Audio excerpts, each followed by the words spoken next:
Hi, I'm Alan Nelson. Welcome to another episode of KidLead Academy. In this episode, we're going to look at the importance of unsupervised play for our kids and their friends, and why it's so vital for helping them develop leadership skills. Cats are fun, aren't they? If you've ever had a kitten or a playful feline, you know how they like to chase things and bat things around. Many of these play skills have direct relationship to when they are hunting prey on their own or in nature. But while prey is business, playing is for fun. The same is true with children. When our kids and youth have unsupervised play together, they also learn many of the skills they will use as leaders. In this episode of KidLead Academy, I'm going to look at the importance of letting our children have unsupervised playtime so they can practice leadership skills that will serve them later in life. Welcome to KidLead Academy. Welcome to another edition of KidLead Academy training series with Dr. Alan E. Nelson, designed to help parents develop their children to lead so they can succeed. And now, here's Alan. Today we're looking at how those informal backyard games and unsupervised athletic scrimmages might just be the best training ground for leadership we have, or certainly one of the best. Let's begin with a thought from Peter Gray, author of Free to Learn. He explains that a cat hunting a mouse is serious business. It's about survival. But when that same cat plays with a mouse, it's all about experimentation, practice, and creativity. That's exactly what play is for children, a safe space to explore, negotiate, and lead.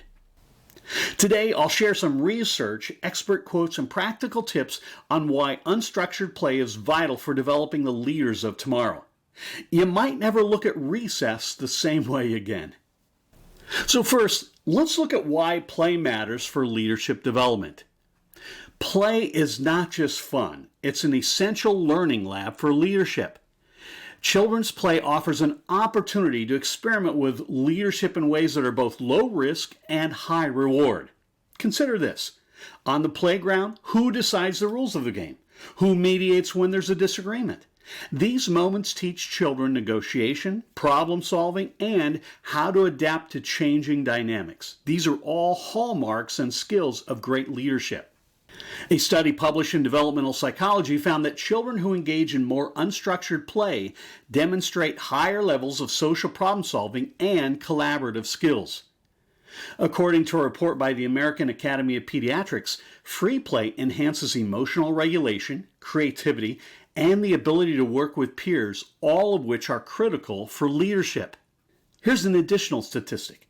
A study from the University of Minnesota showed that the children who regularly engage in free play are 67% more likely to exhibit strong conflict resolution skills and confidence when working in groups compared to those in highly structured activities. A second thing to look at is the role of unsupervised play. You see, leadership flourishes when children have the freedom to lead and follow on their own terms. Unstructured play teaches kids how to navigate group dynamics without adult intervention. It's on the playground or in backyard games where a child might propose a new rule or take charge of a team strategy. Think about a group of youth playing frisbee football. One person steps up to divide the teams and explain the rules. Another notices a problem during the game and suggests a fair solution. These moments are powerful because they aren't dictated by an adult. They're organic. Children and youth learn more about group dynamics, fairness, and conflict management when adults are not present to dominate. In fact, researchers at the University of Colorado found that children who spend more time in free play tend to have greater executive function skills, such as decision-making and focus, compared to peers in highly structured environments. Albert Einstein once said, "Play is the highest form of research." You see, through play, children learn about themselves and others, and those are lessons no classroom can replicate. Dr. Stuart Brown, the founder of the National Institute for Play, explains, "Play is the birthplace of empathy, social skills, and confidence. It's where children learn how to collaborate, resolve conflict, and test boundaries in a safe environment." And the third thing to point out is how parents and educators can encourage leadership through play. Let me give you 3 ideas. One idea is to make sure you create space for free play. For example, transform your backyard into a free play zone by setting out a variety of materials, balls, jump ropes, chalk, and even boxes for fort building, and let kids decide how to use them. Another example is at school. Advocate for allocated time during recess for open play rather than structured games. For instance, encourage students to invent a new game with only a hula hoop or beanbag, allowing creativity and collaboration to flourish. A great way to get this into schools is through resources from an organization called Let Grow. The website is letgrow.org.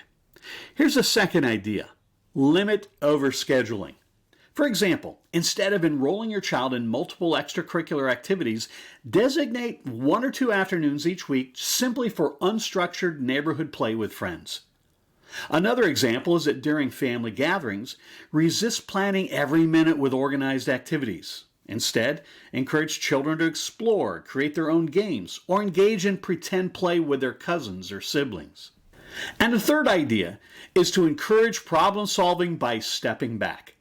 One of the most important things adults can do is step back and let children resolve their own conflicts. It's so tempting to jump in when disputes arise, but those moments of disagreement are where some of the deepest leadership lessons take root. Children learn to advocate for themselves, empathize with others, and find creative solutions. For example, during a backyard flag football game, if kids argue over whether a goal was valid, allow them to work it out. Whether they replay the point or come to a compromise, the process helps them build negotiation and conflict resolution skills. Another example is if a group of kids is disagreeing about the rules of a new game they've created, resist the urge to intervene. Trust the group to resolve the conflict, even if it takes time. The experience teaches them how to listen to each other and reach a consensus. Peter Gray said children learn far more from working out their own solutions than from having adults step in to resolve every issue. Play nurtures their ability to think creatively and negotiate. So why does this matter? Well, when adults step in too quickly, they rob children of the chance to practice critical life skills like compromise, emotional regulation, and leadership. These skills are best learned through direct experience, not by watching an adult solve the problem. Research from Stanford University shows that children who are regularly allowed to resolve conflicts on their own during play demonstrate 42% greater emotional intelligence and adaptability in group settings than those whose conflicts are mediated by adults. Psychologist Piaget observed, "Play is the answer to how anything new comes about." By resolving their own conflicts, children are constantly innovating and adapting. Both of these are key traits of strong leaders. So in conclusion, kids allowed the freedom to play, explore, and lead on their own grow up to be confident young adults who feel comfortable being on their own and leading their peers. Let's give our kids the freedom to play, explore, and lead, because the lessons they learn through play will echo throughout their lives. I hope you're enjoying this YouTube series. Please subscribe to the channel if you'd like more, and check out our online parent training course titled KidLead Academy. I'm Alan Nelson, and remember, if you want your child to succeed, develop them to lead.